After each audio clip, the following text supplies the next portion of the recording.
So here we are again, coming back with another Vyr Cold Chantodo T16 Nephalem Rifting variation for this one's going to be a contender this season, especially because of the Shadow Clones issue I mentioned with Obsidian Ring of the Zodiac. If you want to avoid that entirely, this build is probably, it's going to be very appealing.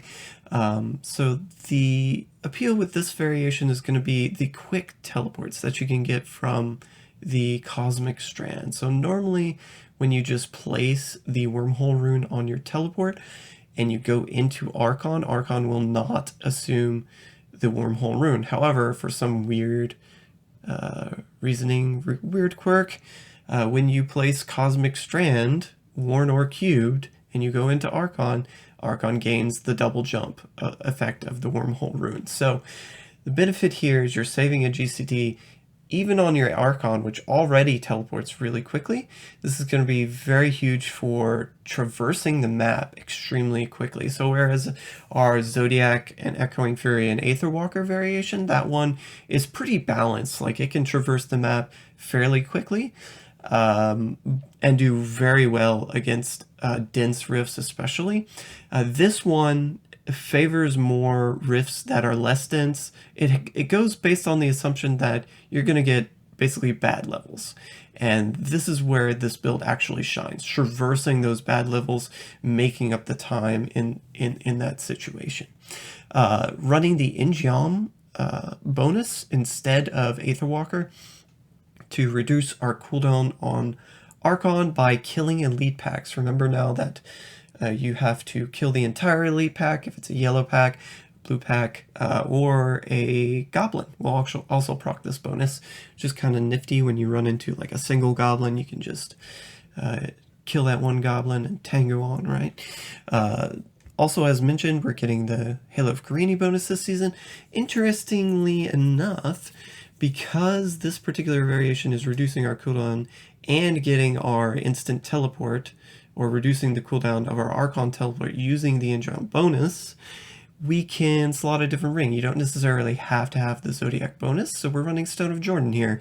And in the video, the gameplay video, I forgot to swap this in, but as you can see, it really didn't need it. I mean, I could have swapped in the Stone of Jordan and done just fine. It actually will be very good for helping us. It's very synergistic, the elite damage here, helping us to kill the elites quicker to get our In-Geom bonus back. Actually works out fairly well.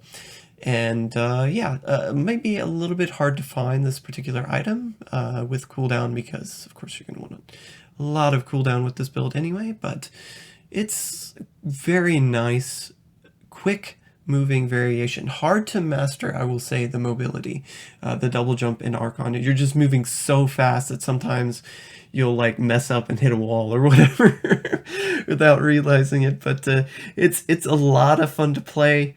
I've included the extra mobility here with the Illusionist and Boon of the Hoarder, of course.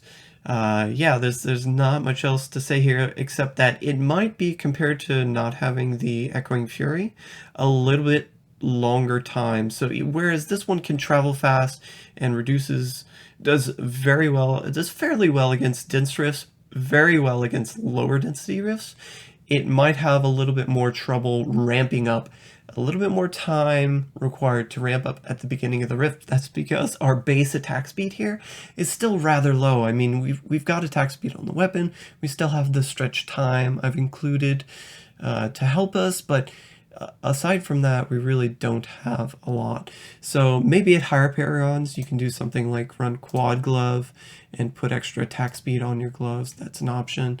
So maybe you can look out for gloves like that perhaps later on. But aside from that, we're stacking extremely slowly at the start of our rotation.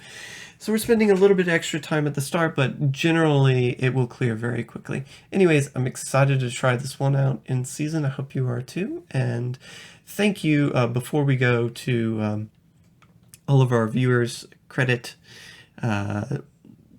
always making good suggestions during my streams, and this particular one was, I think it was Race that brought it up as a suggestion. So thank you very much for all your contributions. And yeah, So cool build, and we'll move on.